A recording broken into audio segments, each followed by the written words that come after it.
Hi, welcome to this first video in a series of tutorials I'm going to be doing, basically which is going to walk through how I take my songs that I write and produce under the name Rezzonator and get them into Ableton Live, or back into Ableton Live, to be able to play them out live.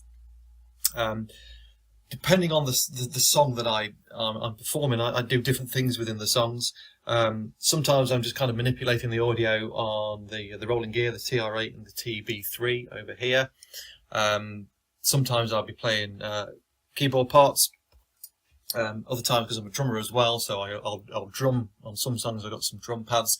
Sometimes finger drumming, or even just down to launching clips and so on with an Ableton. So what I will try and do is go through all the different types of tracks that I do and show you the different ways of doing it and how to then basically collate all of those together in one Ableton project, so you're not going to load anything in between each song.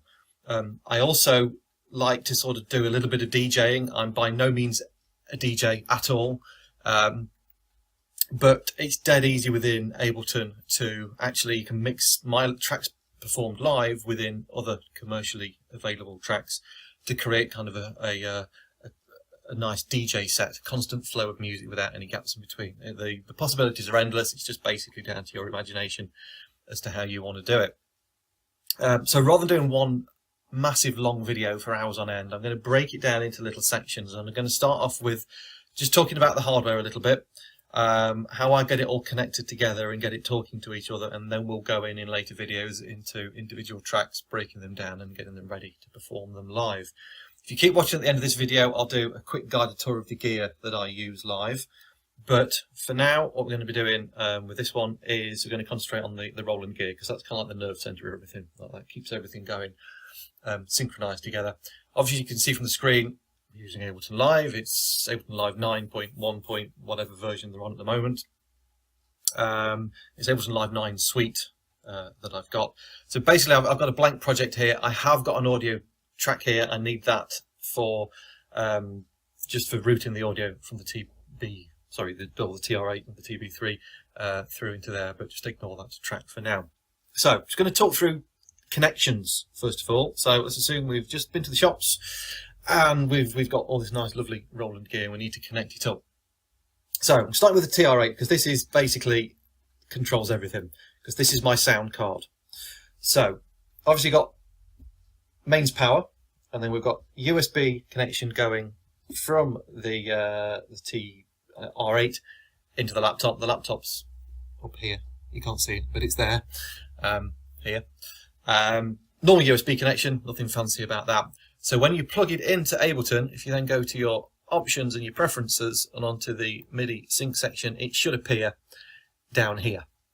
Okay, now I've got it set up that when I press play on Ableton, it will trigger the TR-8 and it will start that playing. So I've got the sync button on here. If you don't want it to do that, make sure that's turned off, and as well down here on the output. But you do want the track and remote on, I think, if I remember rightly, for getting it to work correctly. So, as using it as the sound card, I tend to generally use the ASIO drivers. They give you really, really good latency levels. You see down here, I've got very, very low latency, anything under 10 milliseconds, and I'm happy with that. So that's absolutely fine. Input configuration, I have it set up like that. That's purely because that's what the Roland website said, and that seems to work. So I do it like that. And then the output is set up like that. I think in terms of the input, setting it up like that, it allows you can record the separate channels as inputs, because I think that's channel 3, 4, 5, 6, 7, 8, 9, 10 and 11. So if you set that up within Ableton as a, if I just put an audio track in, just there. So I just pressed Control T there if you didn't know that shortcut for setting that up. And for the external ins and outs, you can see I've got all these inputs. So if I chose input 3 and recorded that and played everything off the TR-8, it would record just the bass drum, because that's on channel 3. So it's a really good way of separating your tracks out if you're recording all those as audio. So we'll just get rid of that. I'm going to go back to the preferences, and just for the purposes of this video, I'm going to switch over to the DirectX drivers, purely because the screencast software doesn't like the ASIO drivers for some reason. But for general performance, I will use the ASIO drivers, which you can get from asioforall.com. They're free drivers. They work really well. I recommend that you use those. Okay, so that's sort of got the TR-8 set up and hopefully talking to Ableton. So then we go into the TB-3. There's no USB, well, there is a USB connection on this. I don't use it for this. I've got it powered up just from the mains. And then I've got a standard 5-pin MIDI cable going from the TR-8 into the TB-3. And that means that now synchronizes up with that. When I press play on here, it's going to play the TB-3 as well. If I just get a pattern on there, play that.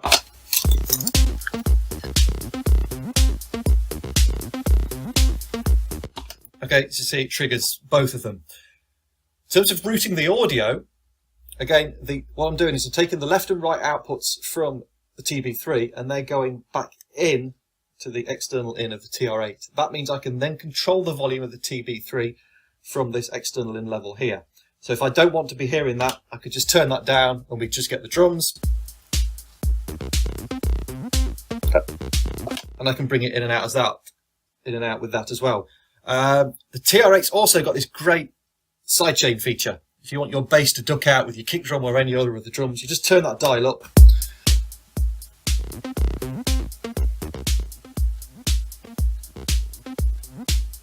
Okay, and it will duck the sound out. Great for electronic dance music production and so on. So it means I'm not having to worry about two different volumes. I just basically got the TB-3 volume set on full, and I'm just controlling it from that level down in there. And then I've got the standard output, which is going out to the mixer. I think I've actually got that going out in the... oh no, it's out the left, just out in the mono. You can do mono or stereo outputs from that. Now, from a production point of view, if I want to be able to send some MIDI information to the TB-3, I can still do that even though it's not connected by USB. If I just insert a MIDI track, which is Control-Shift-T on a PC, I think it's Command-Shift-T on a Mac, and then just Control-Shift-M and stick a MIDI clip in there. All we have to do is send the MIDI to the TR-8, okay, because what will happen is it will route the MIDI through the TR-8, out the MIDI cable into the TB-3. My TB-3 is set up to receive on channel 2, so if I put that in on channel 2, and then, let's get this a little bit bigger, just put some random notes in. Okay, just make sure I've got a blank pattern on here because that's actually going to trigger the TR-8. Sorry, the TB-3 when we press play. If I now play on here,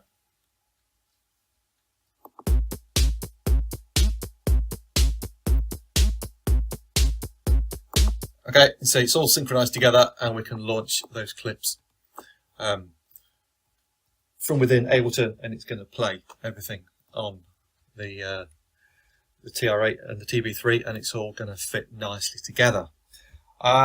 I think that's basically all I need to say at the moment about the connections with those two. I think I've covered everything on those. If you've got any questions about the connections, leave me a comment, drop me a message, and I'll do my best to answer those.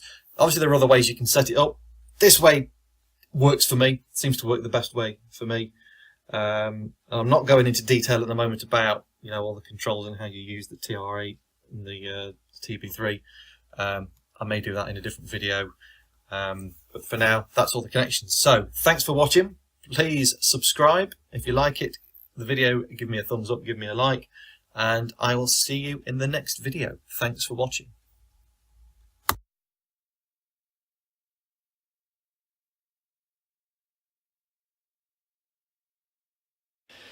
Okay, so as promised, I said I would just do a quick walk through some of the gear that I use. So starting over here, if you've just watched the previous video, you've already seen, obviously got the TB-3, sorry, that's the TR-8, that's the TB-3, synchronized up together as we saw before. Laptop, i7 processor, touchscreen, running Windows 8 and Ableton Live 9 point whatever it is. Just in terms of stuff I've got in the studio, I'm using the Tannoy Reveal monitors and some crappy Eddie Roll ones for checking that my mixer sounds alright through crappy speakers.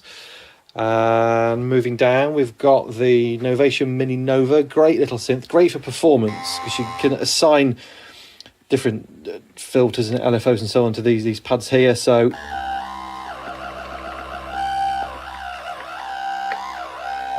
can do all weird kind of stuff with there. Got a lovely sounding filter on it, so it's great for some nice sort of analog synthy sort of feels. Moving down, we've got some drumsticks. And also the Akai MPK Mini. I tend to use this just for these pads. So I've got a few percussion sounds on there that I'll use in one of the tracks. I find the keys on this a little bit small for my big fat chunky fingers. Also the Mini Nova can be a little bit, the keys are a little bit small on there, but you know, we get by. Not actually using this one at the moment for live stuff. This is the Dex, the Pioneer DDJ WeGo 2, but nice little unit. Works really nicely with an iPad Mini, but not using that at the moment. I've got down here, we've got the Mini Chaosilator. I think it's the Chaosilator 2 it's called. The thing from Korg. Great little unit. It's got loads of patterns already preset in it.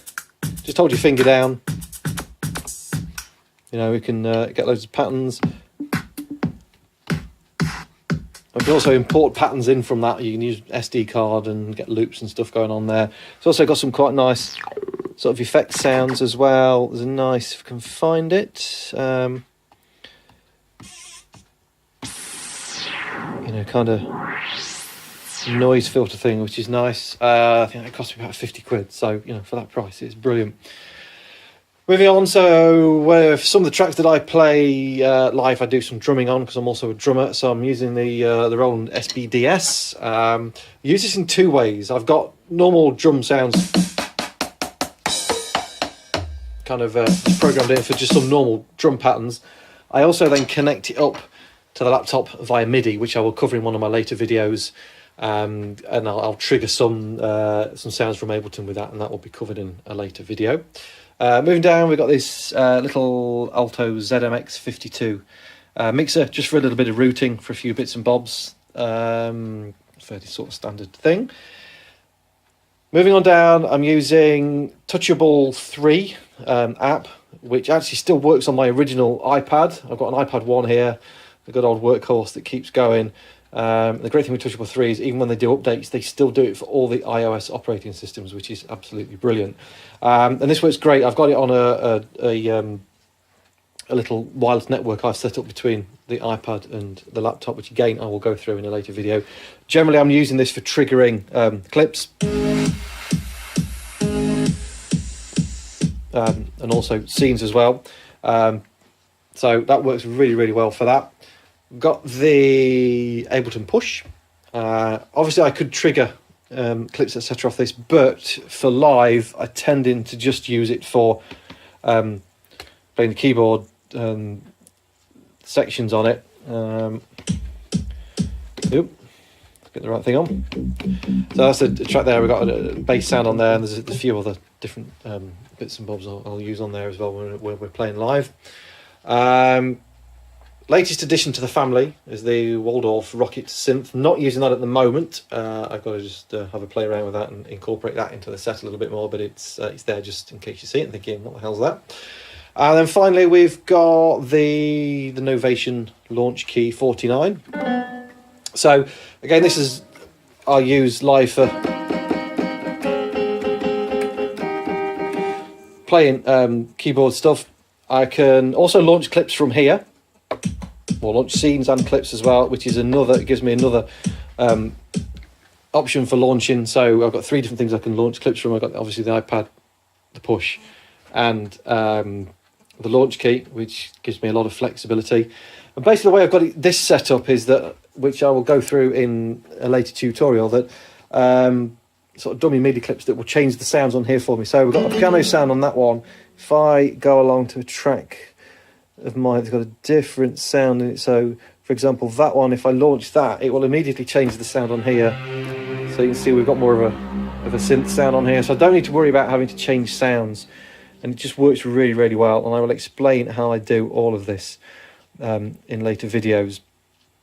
So, for example, there's another one. If we launch that scene, which would normally launch the song, I've not got that one at the moment. Okay, instantly I've got the new sounds that I need.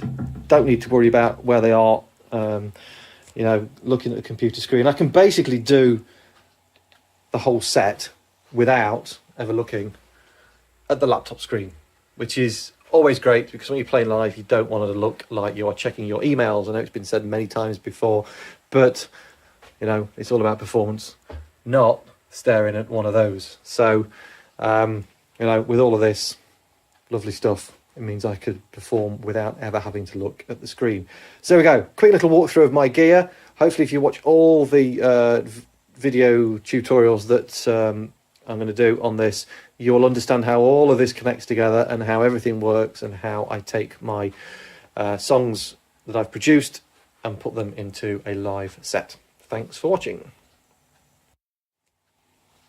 Okay, another extra video at the end of this one. I forgot when I'd recorded the last walkthrough of all the hardware. I forgot my little friend down here, the KP2 Chaosilator Pad 2. I know he's small, but it's great. So I basically have most of my audio fed through this, so I can apply effects to everything. If I just play a little groove from the TB-3 and the TR-8, I can affect the sound of that going through this. So it's got loads of great filters and effects built into it. So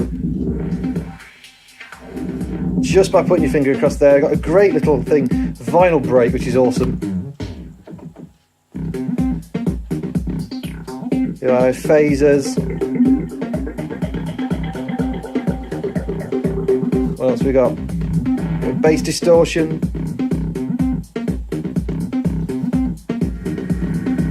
Some reverbs. Some loopers. A vocoder. Okay, I mean, that's just basically just hardly scratching the surface as to what that can do. Again, another 50 quid, very well spent. If you want a nice little effects unit and don't want to spend a lot of cash, get one of these bad boys, because they are awesome. Okay, thanks again for watching.